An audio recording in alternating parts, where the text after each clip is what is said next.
Classics, welcome back to today's English language class. We shall continue with chapter 8, the verbs.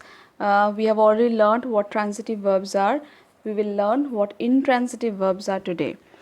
Children, transitive verbs are those verbs which take an object or objects to complete the meaning of the sentence, and intransitive verbs are those verbs that do not take any object or objects, yet without the use of objects the meaning of the sentences stand correct.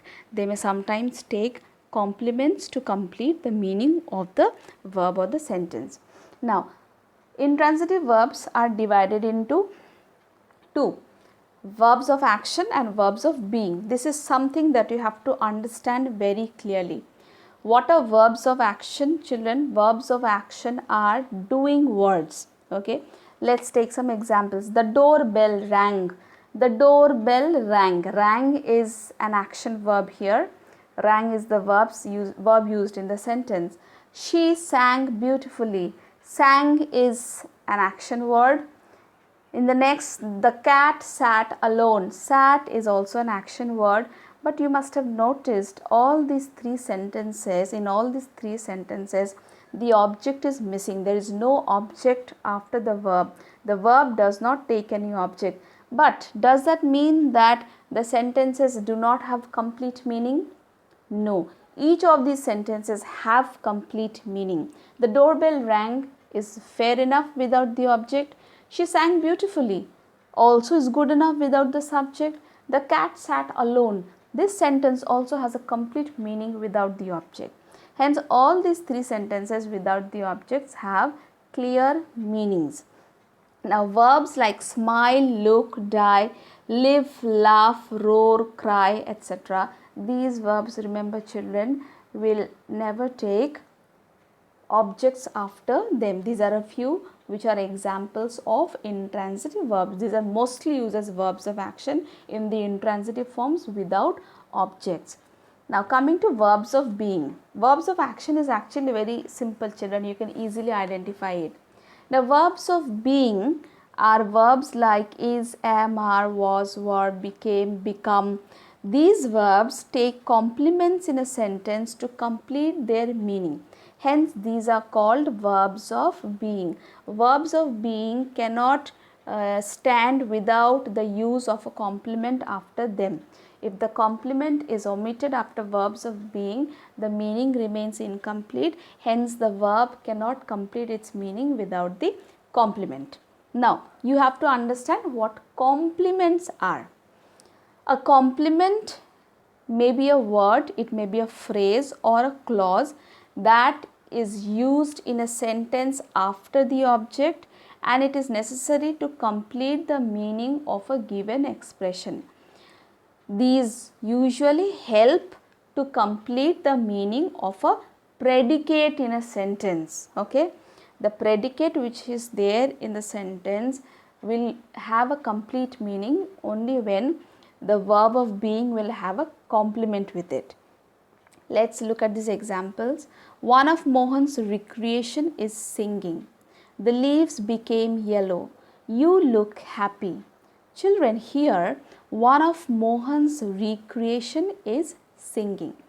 The verb is which is a verb of being. Here singing, if we omit singing, one of Mohan's recreation is dash. Does that make a complete sense? No. Therefore, the singing is very important here. This complement is very important here. The leaves became yellow. The leaves became what? They turned yellow in color. So, the leaves became full stop. Makes no sense. The complement is needed to complete the meaning of the verb. You look happy. You look what? You look happy. You must have noticed that all these complements that you see here are used as nouns. Okay, and without these nouns, the meaning of the intransitive verb of being remains incomplete. Now, coming to the usage of the complement. A complement in a sentence may be used as a subject complement. A complement in a sentence may also be used as an object complement. Now, what is a subject complement? When subject and complement in a sentence refer to the same person, subject and complement are the same person, then this is called subject complement. Example, Sohini is my friend. Who is my friend? Sohini.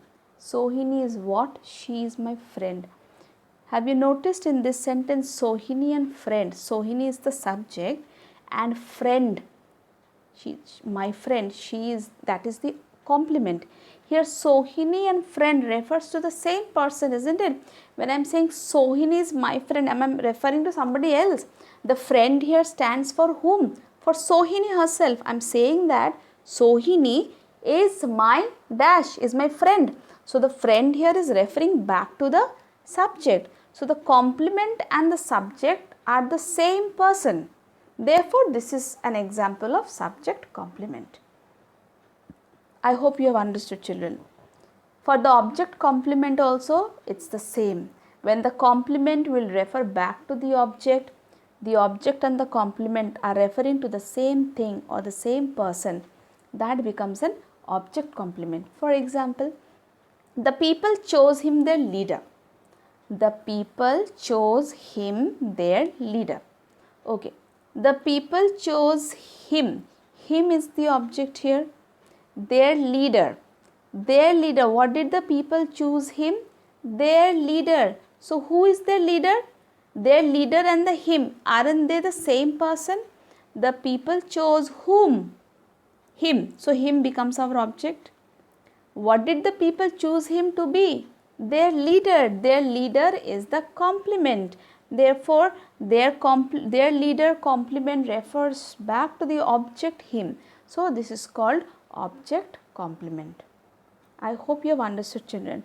A complement is like an added information which is given in the sentence. Sometimes this information may be about the object, and in most cases the complement adds some meaning to the verb. This is how the complement works. The complement can also refer back to the subject. When it refers back to the subject, it is called subject complement. When the object and the complement refer to the same person or thing, it becomes the object complement. Children, I hope you have understood. Please read the textbook.